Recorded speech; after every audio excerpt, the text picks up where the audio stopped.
10 days before Christmas. Good morning. It's the 15th of December, 2023. I am Mervyn Henley with THG News Today. Thank God it's Friday. Come on, guys. Wake up. It's 6 o'clock.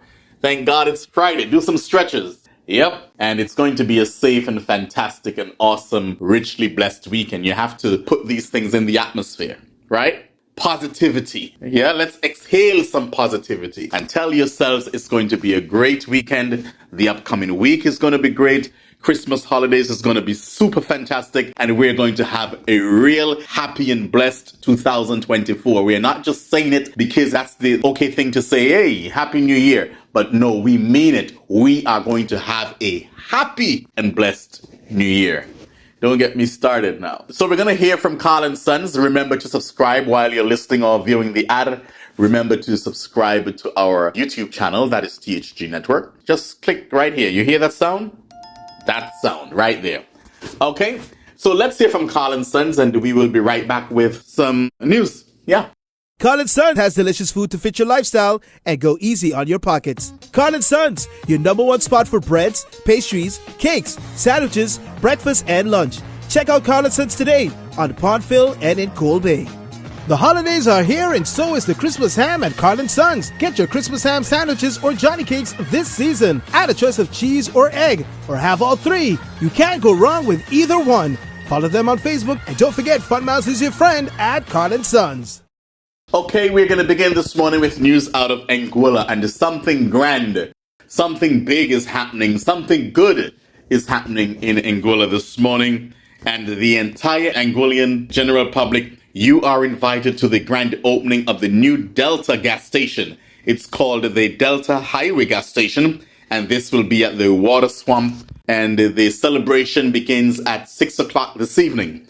And as a loyal supporter of Delta Petroleum Anguilla, they would like to see the entire Anguillian public out today for this special occasion. From what I'm gathering, the grand opening ceremony promises to be a memorable event filled with excitement and festivities. Free food, drinks, ice cream, the whole works will be there this evening. And you can, of course, indulge in these refreshments while participating in the exciting Spin the Wheel giveaway, where you stand a chance to win exciting prizes. So I can just imagine the prices. Gift certificates left, right, and center. Free gas for the year. You name it. I am sure that's what Delta will be offering. And this new Delta Highway gas station is equipped with state-of-the-art facilities designed to offer you a superior fueling experience. So you gotta go out. There is no place on Anguilla to go this evening, but at the Delta gas station. And the president of Delta will be there, Mr. Lake. We have the regional general manager, Mr. Bevis Sylvester, hardworking Mr. Sylvester. They all make this happen. The country manager will be there. Miss Reimer will be there. Mrs. Reimer, that is. It is going to be a fantastic event. And from what I can see, Delta Petroleum, the gas station there, right on the highway, the perfect spot, the best location ever. And so it is going to be something there. So I congratulate the team, the management and staff there at Delta Petroleum Anguilla. And of course, we here at THG, we are always here for you because you're always here for us, right? That is right. So this evening in Anguilla at Delta Petroleum, go on out and have some fun. It's the holidays. Just celebrate with the folks there. Okay, and now we go to St. Vincent for some news.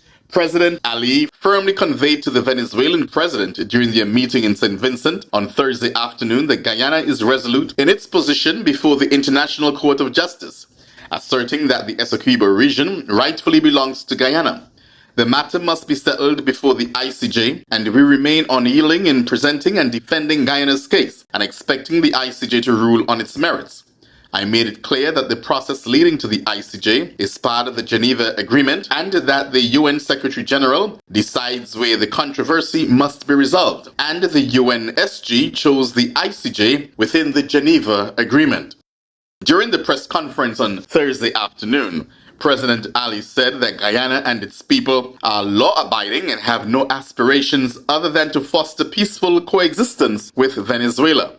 I made it very clear that within the sovereign space of Guyana, We will continue to do everything that promotes the development and advancement of our people and all the partnerships necessary to ensure the defense of our borders in accordance with the international law.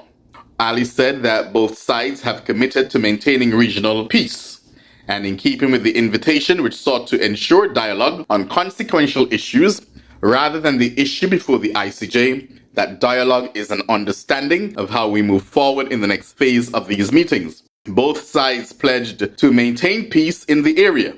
We agree with regional partners that peace is the goal and that any threat or use of force must be opposed and every party held accountable. Ali clarified that Guyana is not the aggressor and does not desire conflict, but would collaborate with allies to defend our nation. Okay? So that is good to know. And I saw that some CARICOM leaders attended this meeting yesterday. First, I thought was just going to be President Ralph Gonsalves and the President of Belize, who would have been having oversight of these meetings. But then it looks like a few CARICOM leaders decided, hey, let's take a flight down to St. Vincent. Something I think they could have just listened in or zoomed in on a call for an hour, 2 hours meeting. Right? That could have been done. Save the taxpayers a few dollars here and there. Things are tight. At least that's what they say to us all the time. I'm just saying. Now, finally, no news this morning. Tesla is recalling over 2 million vehicles in the United States to install new safeguards in its autopilot advanced driver assistance system after a federal safety regulator cited safety concerns. The largest ever Tesla recall appears to cover nearly all vehicles on U.S. roads to better ensure drivers pay attention when using the system. Tesla's recall filing said the autopilot software system controls may not be sufficient to prevent driver misuse and could increase the risk of a crash. The National Highway Traffic Safety Administration, that's the NHTSA, has spent over 2 years investigating whether vehicles produced by the electric automaker led by billionaire Musk adequately ensure drivers pay attention. Acting NHTSA Administrator Ann Carlson praised Tesla for agreeing to the recall. One of the things we determined is that drivers are not always paying attention when that system is on, she said at a U.S. House hearing. Carlson said the agency opened a safety probe in August 2021 when she kept hearing about fatal crashes involving use of autopilot. My immediate response was, we have to do something about this, she said. Separately, Transport Canada said Tesla will recall 193,000 vehicles to address the autopilot issue. It was not immediately clear if China will demand a recall. Tesla shares were flat Wednesday afternoon, and Tesla's autopilot is intended to enable cars to steer, accelerate, and brake automatically within their lane. When enhanced, autopilot can assist in changing lanes on highways but does not make vehicles autonomous. One component of autopilot is autosteer, which maintains a set speed or following distance and works to keep a vehicle in its driving lane. Now, I was never impressed with Tesla. I never said, wow, I need a Tesla. I need to get one of these vehicles. Oh, wow, never. Because I was just never impressed. And call me old school, but I don't want no vehicles changing lane for me automatically. I don't want them to steer for me. I don't want them to change any lanes. The most I want a vehicle to do for me is to go in cruise control. You can go in cruise control when we're on the highway. That's about it. You're not going to do anything else for me. So I was never fazed or excited about these 2 million recalled vehicles. Yeah. Ladies and gentlemen, that's our news for this morning. The news, of course, is brought to you the kind of compliments of Colin Suns on St. Martin. Remember, Colin Suns, if you haven't yet already, for those residents living on St. Martin, remember that you can take your ham or your turkey at Colin Suns. They'll bake it for you, and then you can pick it up later on or whatever appointment you have to make with them. But check out Colin Suns today. Make your Christmas experience easier with Colin Suns on St. Martin. And Anguilla, don't forget that Delta Petroleum, they'll be in your area today with one grand celebration. It's the opening of the gas station, Delta Highway gas station there on the Water Swamp Road, right off the highway into the gas station. You can't beat that. It's going to be an amazing time there at Delta Gas Station on Anguilla. Enjoy your weekend. I'll be back with you, God's willing, on Monday morning at 6 o'clock. God bless you, everybody. This is Mervyn Henley.